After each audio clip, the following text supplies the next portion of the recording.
భగవద్గీతలోని 2వ అధ్యాయము 50వ శ్లోకాన్ని చూద్దాం. బుద్ధియుక్తః జహృతే తస్మాత్ యోగాయ యుజ్యస్వ యోగః కర్మసు కౌశలం. దీని యొక్క భావాన్ని మనము గ్రహిద్దాం. సమబుద్ధి కలవాడు తన పాపపుణ్యాలను ఈ జన్మలోనే నశింప చేసుకుంటాడు. కాబట్టి నువ్వు కూడా అలాంటి యోగాన్ని అనుసరించి కర్తవ్య కర్మలను ఆచరించు.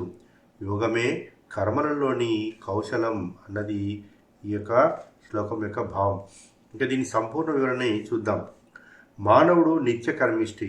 కర్మలు చేయకుండా ఒక్క క్షణం కూడా కుదరదు.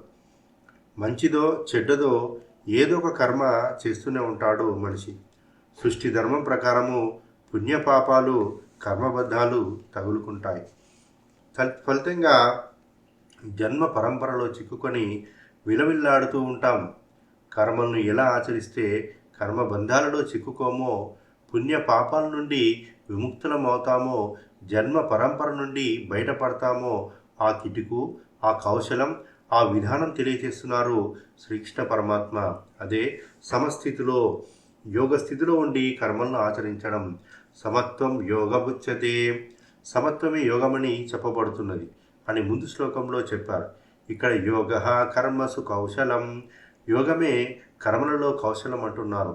సమత్వంలో ఉంటూ యోగస్థితిలో ఉంటూ కర్మలు చేయడం అంటే కర్మ ఫలాల మీద ఆసక్తి కానీ కోరిక కానీ లేకుండా కర్మలు చేయడం. ఇంకా కార్యం యొక్క సిద్ధి అసిద్ధుల పట్ల సమభావం కలిగి ఉండడం. కర్మఫలాల మీద ఆసక్తిని విడవడం అంటే కర్మఫలాలను త్యజించి నిష్కామంగా ఉండడం. సిద్ధి అసిద్ధుల యందు సమభావం అంటే కర్మలు సిద్ధించినా సిద్ధించకపోయినా కొంచెంగా సిద్ధించిన కర్మఫలాలు ఏమైనా కానీ మనసులో సమత్వంలో ఉండడం. అప్పుడు ఆ కర్మలు పునర్జన్మను కలిగించే ఫలితాలను ఇవ్వలేవు. కనుక జన్మ పరంపర నుండి బయటపడగలం.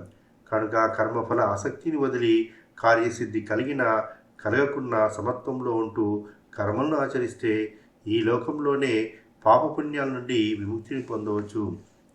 ఎన్ని కర్మలు చేస్తూ ఉన్నా ఏ కర్మల పర్యవసానాలంటని రహస్యాన్ని మాత్రం అభ్యసిస్తూ ఉండాలి. అదే కర్మలలో కౌశలము. సమత్వంలో ఉంటూ యోగ స్థితిలో ఉంటూ కర్మలు చేయాలి. మరి ఈ స్థితిని పొందాలి, ఈ విధంగా కర్మలు చేయాలంటే మనం యోగాభ్యాసన ధ్యాన యోగ సాధన చేస్తే ఆ యొక్క దానిలో కౌశలం మనకు పెరుగుతుంది. సమత్వంలో ఉంటూ కర్మలు చేసేటువంటి కౌశలం పెరుగుతుంది. మరి కృష్ణ పరమాత్మకి, బ్రహ్మర్షి పత్రికి, గురువులకు, గురు పరంపరకి అందరికీ నమస్కరిస్తూ థ్యాంక్ యూ.